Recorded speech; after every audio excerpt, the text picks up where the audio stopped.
Avant de plonger dans cette histoire incroyable, pensez à vous abonner à la chaîne et à activer la cloche. Ici, chaque récit a quelque chose à dire, et vous ne voudrez pas en manquer un seul. Le couloir de l'école était rempli de rires moqueurs et de regards cruels. Les tyrans avaient trouvé leur cible, un jeune garçon discret, toujours seul, dont les épaules se voûtaient sous le poids des insultes quotidiennes. Ils le bousculaient, le poussaient, le ridiculisaient devant les autres élèves. Chaque jour était un calvaire, et personne ne semblait vouloir ou pouvoir l'aider. Mais il ne savait pas. Jamais il n'aurait pu imaginer que derrière ce garçon apparemment fragile se cachait une force invisible. Sa mère, une femme au sourire doux et aux yeux calmes, n'était pas ce qu'elle semblait être. Elle avait passé sa vie à maîtriser l'art du combat, de l'infiltration et de la survie. Son passé était marqué par des missions que peu pourraient supporter, et elle avait juré de protéger son fils à tout prix. Alors qu'il se préparait à humilier une fois de plus le garçon, elle était là, silencieuse mais prête. Chaque mouvement des tyrans était surveillé, chaque mot cruel enregistré. Et lorsque le moment parfait arriva, elle frappa. Rapide, précise, implacable, un avertissement que personne n'avait anticipé. Les brutes réalisèrent trop tard qu'elles avaient sous-estimé l'ennemi le plus dangereux, la mère de leur victime. Cette école, qui avait été leur terrain de jeu, allait apprendre à trembler.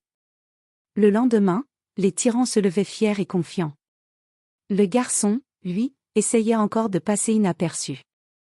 Mais ce jour-là, quelque chose dans l'air semblait différent. Une présence invisible pesait sur le couloir. Comme d'habitude, les brutes s'approchèrent, prêts à le pousser contre son casier. Alors, petit, prêt pour une autre humiliation, railla l'un d'eux.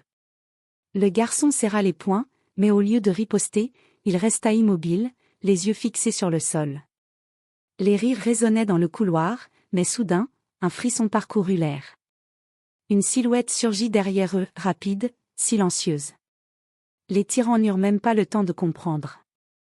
La mère du garçon se tenait là, calme mais imposante. Son regard était froid, précis, chargé d'une autorité que personne n'osait défier. Assez. Sa voix était basse, mais chaque mot frappait comme un coup de tonnerre. En un éclair, elle intercepta le bras qui s'apprêtait à frapper son fils, le tordant avec une force maîtrisée. Un autre tyran tenta de l'attaquer, mais elle se déplaça avec une agilité surprenante, utilisant son poids et sa technique pour les désarmer et les immobiliser. Les élèves se reculèrent, bouche bée. Les brutes, elles, réalisèrent qu'elles n'étaient pas face à un simple garçon. Lorsque tout redevint calme, elle se pencha vers son fils et murmura. « Reste derrière moi. Personne ne te touchera tant que je serai là. » Les tyrans, humiliés et effrayés, s'éloignèrent, promettant silencieusement de ne plus jamais sous-estimer la force d'une mère déterminée. Le garçon leva enfin les yeux, pour la première fois plein de gratitude et de fierté. Il venait de découvrir que derrière lui se cachait une guerrière invincible. Mais au fond, une question persistait, jusqu'où irait-elle pour protéger son fils? Les jours qui suivirent, les tyrans tentèrent timidement de reprendre leur domination. Mais le simple souvenir de la mère et de son intervention les paralysait. Chaque regard dans le couloir leur rappelait que la situation avait changé. Le garçon, lui, sentait une force nouvelle l'envahir. Il n'était plus seul. Mais sa mère savait que la peur seule ne suffirait pas à les discipliner. Elle décida de passer à l'action. Un après-midi, alors que les tyrans se rassemblaient pour une nouvelle humiliation, la mère surgit dans la salle de sport, où ils s'étaient regroupés. Cette fois, elle ne se contenta pas de les repousser, elle les confronta directement. « Vous pensez pouvoir intimider les autres sans conséquence ?» demanda-t-elle calmement. Les brutes éclatèrent de rire, croyant à un bluff. Mais en un instant, elle transforma le terrain en un piège, chaque geste de leur part était anticipé et neutralisé avec précision. Un tyran tenta de s'emparer d'un ballon pour frapper le garçon, mais elle le désarma et le projeta au sol d'un mouvement fluide. Les autres reculaient, incapables de réagir. Les élèves, témoins de la scène, retenaient leur souffle. La mère ne faisait pas seulement preuve de force, elle démontrait une stratégie implacable, un contrôle absolu de la situation. Les rires se transformèrent en murmures de peur. Après quelques minutes, la mère s'arrêta, laissant les tyrans humiliés et haletants. Elle se tourna vers son fils et dit : « Tu vois? Ce n'est pas la force seule qui compte. C'est la maîtrise, la patience et le courage de défendre ce qui est juste. Le garçon hocha la tête, comprenant enfin que sa vie venait de changer. Les tyrans, eux, repartirent, effrayés et humiliés, mais marqués à jamais. Et dans l'ombre, certains élèves chuchotaient déjà, « Personne ne touche plus jamais ce garçon, sa mère veille. » Mais ce qu'aucun d'eux ne savait encore, c'est que la mère avait prévu une leçon encore plus grande. Une leçon qui changerait définitivement le cours de l'école. Le calme apparent qui suivit la confrontation de la salle de sport était trompeur. Les tyrans, humiliés mais toujours orgueilleux, cherchaient une revanche. Ils ne se doutaient pas que la mère du garçon avait déjà anticipé chacun de leurs mouvements. Un matin, elle invita son fils à la bibliothèque, comme si de rien n'était. Là, elle commença à lui enseigner certaines techniques de défense simples mais efficaces, adaptées à son âge. Le garçon comprit vite, il ne s'agissait pas seulement de se défendre, mais de penser, d'anticiper, de rester maître de la situation. Pendant ce temps, les tyrans complotaient. Leur plan, tendre un piège au garçon après les cours, l'isoler dans un couloir désert. Ils riaient, sûrs de leur victoire. Mais cette fois, tout était sous contrôle. Alors que le piège se refermait, la mère surgit de l'ombre. Pas seule. Son intervention fut rapide et méthodique, elle utilisa chaque mouvement des tyrans contre eux, les désarma et les immobilisa avec une précision chirurgicale. Les brutes, abasourdis, réalisaient enfin l'ampleur de leur erreur. Chaque tentative de violence se retournait contre eux, amplifiant leur humiliation. Le garçon, témoin de la scène, sentit un mélange de peur et de fierté. Il avait découvert la force et l'intelligence de sa mère, mais aussi la confiance qu'il pouvait puiser en elle. Lorsque tout fut terminé, elle s'adressa au tyran. « Vous avez cru pouvoir intimider, mais vous n'avez rien compris. La vraie force ne se mesure pas à la taille ou au nombre.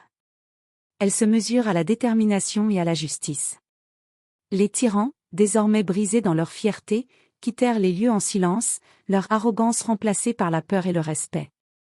Les élèves, eux, chuchotaient, impressionnés. Plus personne ne s'en prend à lui, sa mère est invincible. Ce jour-là, le garçon comprit que sa vie venait de changer pour toujours. Il n'était plus la proie, mais le fils d'une guerrière capable de tout. Et au fond de lui, il savait que ce n'était que le début. Les semaines qui suivirent, le garçon changea. Il marchait dans les couloirs avec un nouveau regard, plus assuré, moins timide. Les murmures des élèves ne l'atteignaient plus. Il savait désormais qu'il n'était plus seul, et que derrière lui se tenait une protectrice redoutable, sa mère. Mais il ne voulait pas rester passif.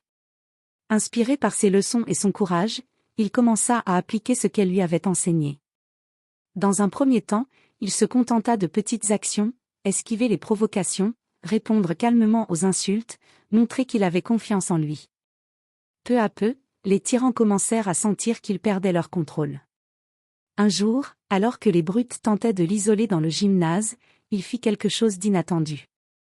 Au lieu de fuir ou d'appeler sa mère, il utilisa une technique simple que celle-ci lui avait montrée pour se libérer de leur emprise. Les tyrans tombèrent à la renverse, surpris par sa force et sa précision. Les autres élèves, témoins de la scène, retenaient leur souffle. Le garçon venait de montrer qu'il n'était plus une victime. Il n'avait pas encore la puissance de sa mère, mais il avait sa détermination et son courage. À la fin de la journée, sa mère le prit à part. « Tu vois, dit-elle avec un sourire. Tu n'as pas besoin que je sois là tout le temps. La vraie force vient de ce que tu crois de toi-même. » Le garçon acquiesça. Pour la première fois, il se sentit maître de sa vie. Les tyrans, eux, comprirent qu'ils avaient un adversaire inattendu. Et dans l'école, un nouveau respect commençait à émerger. Mais derrière cette apparente tranquillité, une question persistait, les tyrans allaient-ils abandonner ou préparer une revanche encore plus dangereuse? Le calme qui régnait depuis quelques semaines dans l'école était trompeur. Les tyrans, humiliés et ridiculisés, n'avaient pas oublié. Leur orgueil blessé se transformait en colère sourde, et ils commençaient à comploter en secret. Cette fois, ils ne se contenteraient pas d'attaquer directement, ils préparaient un piège plus subtil et plus cruel. Leur plan consistait à isoler le garçon après les cours, en profitant d'un couloir désert, et à le mettre devant un choix humiliant. Il comptait sur sa naïveté et sur le fait qu'il n'oserait pas se défendre seul. Mais la mère du garçon avait anticipé chaque mouvement. Elle savait qu'il ne renoncerait pas, et qu'une leçon seule ne suffirait pas à les dissuader définitivement. Elle avait prévu un plan, mais cette fois, elle impliquerait son fils. Lorsque le piège se referma, les tyrans surgirent, confiants, prêts à revivre leur ancienne domination. Le garçon resta immobile un instant, analysant la situation. Puis, d'un signe de la main, sa mère lui fit comprendre qu'il devait agir. Il respira profondément et mit en pratique tout ce qu'il avait appris. Chaque mouvement était calculé, chaque esquive précise. Les tyrans, surpris par sa maîtrise et sa rapidité, perdirent peu à peu leur assurance. L'un après l'autre, ils se retrouvèrent au sol, incapables de poursuivre leur attaque. La mère, derrière lui, surveillait silencieusement, prête à intervenir si nécessaire, mais fière de voir son fils prendre enfin confiance en lui. Lorsque le dernier tyran s'écroula, humilié et sans force, le garçon se tourna vers eux et dit, d'une voix ferme. « C'est fini. Plus jamais vous ne pourrez me faire peur. » Un silence pesant tomba sur le couloir. Les tyrans, blessés dans leur orgueil, comprirent qu'ils avaient sous-estimé non seulement la mère, mais aussi le fils. Pour la première fois, ils faisaient face à un adversaire qu'ils ne pouvaient contrôler. Le garçon, le regard fier, sentit que quelque chose en lui avait changé à jamais. Il n'était plus la victime, ni même seulement l'enfant d'une tueuse entraînée, il était devenu quelqu'un capable de se défendre, de surprendre, et de renverser le cours des choses. Mais au fond de son esprit, une pensée persistait, si ces tyrans avaient été prêts à tout pour le détruire, que préparerait l'avenir? Et jusqu'où serait-il prêt à aller pour protéger ceux qu'il aime? Depuis la confrontation dans le couloir, la réputation du garçon avait changé. Les élèves murmuraient son nom avec respect, et les tyrans se faisaient de plus en plus discrets. Mais la mère savait que ce calme apparent n'était qu'une illusion. Les brutes n'avaient pas abandonné. Elle préparait quelque chose de plus rusé, quelque chose qui pourrait surprendre même le garçon. Un vendredi après-midi, alors que l'école semblait normale, un groupe de nouveaux élèves arriva. Apparemment innocents, mais rapidement, il devint clair qu'ils étaient alliés des tyrans et qu'ils avaient un plan pour piéger le garçon.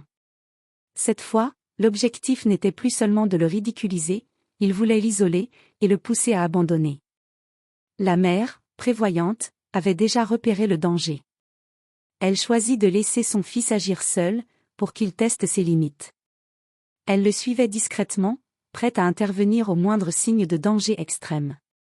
Le piège se referma. Le garçon fut entouré, coincé dans un couloir étroit, face à plusieurs adversaires. Mais cette fois, il ne paniqua pas. Il appliqua chaque leçon de sa mère, mouvement rapide, anticipation des attaques, utilisation de l'environnement pour se protéger et désarmer ses assaillants. Chaque geste était précis. Chaque attaque des nouveaux élèves échouait, et la peur commença à apparaître dans leurs yeux. Les tyrans originaux, observant la scène depuis l'ombre, restèrent bouche bée. Leur ancien camarade, jadis si faible, venait de devenir une force imprévisible. Lorsque le dernier adversaire tenta une attaque désespérée, le garçon parvint à le neutraliser sans même toucher ses poings. À ce moment, sa mère surgit enfin, imposante et silencieuse, prêtant son aura intimidante à son fils. Ensemble, ils formèrent un duo redoutable, un mélange de stratégie, de force et de maîtrise absolue. Les assaillants s'enfuirent, terrorisés et humiliés. Les tyrans originaux comprirent que la partie était définitivement terminée, le garçon n'était plus une cible, et sa mère n'était pas seulement un protecteur, mais un avertissement vivant. Alors que le calme revenait, le garçon tourna les yeux vers sa mère, un sourire mêlé de gratitude et de fierté sur le visage. « Merci » murmura-t-il. Elle hocha la tête, le regard plein de tendresse et de fierté. « Ce n'est que le début, mon fils. La vraie force vient de ce que tu es capable de devenir. » Et dans l'école, une nouvelle ère commençait, celle où personne n'oserait plus intimider celui qui savait se défendre et dont la mère était une tueuse redoutable, toujours prête à intervenir. Les semaines suivantes, le garçon avait grandi, pas seulement en force, mais en confiance et en intelligence. Les tyrans d'autrefois n'osaient plus l'approcher, mais la mère savait que le calme était fragile. Les ennemis les plus dangereux ne venaient pas toujours de l'école, parfois, la menace venait de ceux qui pensaient pouvoir profiter de sa vulnérabilité.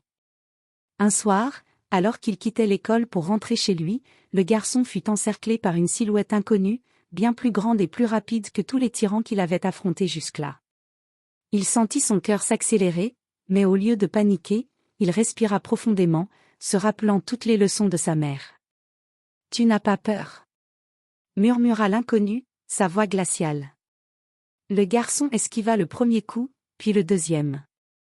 Chaque geste de l'assaillant était prévisible, grâce à l'entraînement reçu. Mais cette fois, il devait agir seul, sa mère n'était pas là pour intervenir. C'était le moment de prouver qu'il pouvait se défendre, non seulement avec sa force, mais avec son intelligence et son courage. Il utilisa l'environnement à son avantage, un banc, un mur, une rambarde.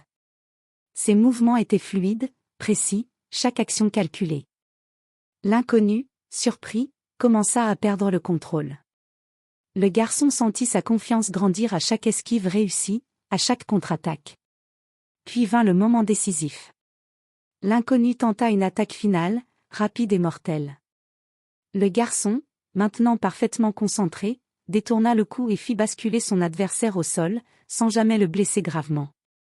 L'assaillant, haletant et abasourdi, comprit qu'il avait sous-estimé celui qu'il pensait être une proie. À cet instant, sa mère apparut enfin, mais cette fois seulement pour observer, fière et silencieuse. Son fils venait de franchir une étape que même elle n'avait jamais imaginée si tôt, il était devenu un véritable combattant, capable de se défendre seul et de protéger ceux qu'il aimait. Le garçon se redressa, le regard déterminé. « Je ne suis plus la victime. Et je ne serai jamais faible. » Dans l'école, le murmure se répandit, le garçon qui avait été harcelé et humilié était désormais une force à craindre. Et tous comprirent que derrière lui se trouvait une mère prête à tout, mais que désormais, il pouvait marcher à ses côtés, fort et invincible. Le danger n'était pas terminé, mais pour la première fois, le garçon savait qu'il pouvait l'affronter et le vaincre. L'école semblait enfin tranquille. Les tyrans avaient disparu des couloirs, trop effrayés et humiliés pour revenir.